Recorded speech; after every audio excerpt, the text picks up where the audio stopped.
He made his name not in galleries and museums, but as possibly the highest paid fashion photographer ever.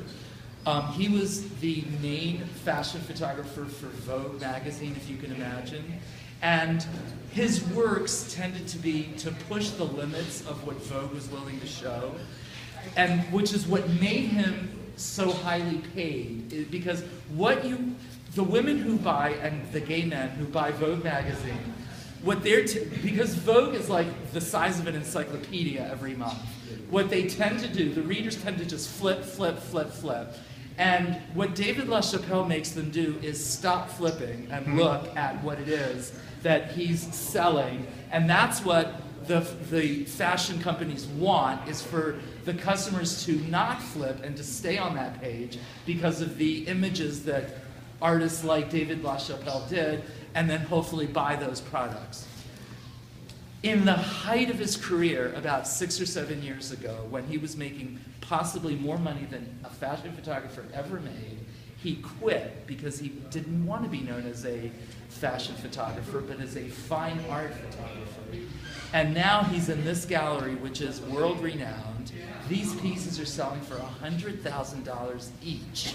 Compare that to the $1,200 photographs that we saw in the Israeli artist who's just starting out.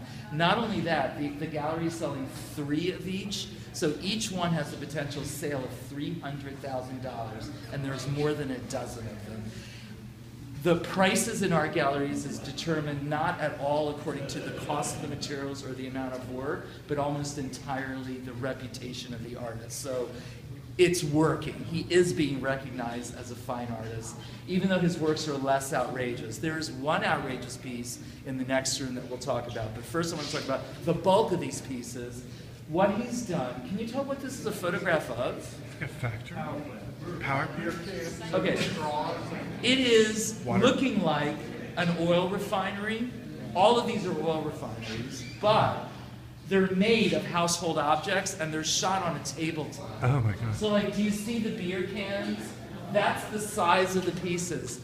None of this is photoshopped at all. It's a digital camera, but it's a straight shot of a model that's on a table. And by the way, he's shooting them in the desert in California. So this is, even the lighting is the natural lighting. Do you see the straws coming out? These are plastic water bottles, other cans. If we look over here, let's see what you can identify. This is another oil refinery.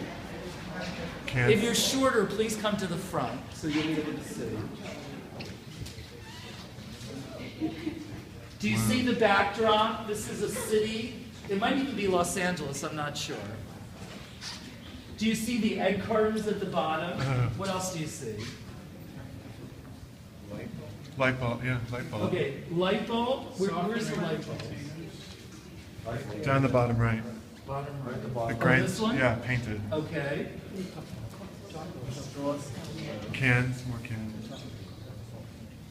Well, I mean, I'm seeing tin cans. Right. I'm not sure I'm seeing cup of coffee. I'm seeing tin cans here. Paper rolls. Where do you see that? Okay, great. So that might be.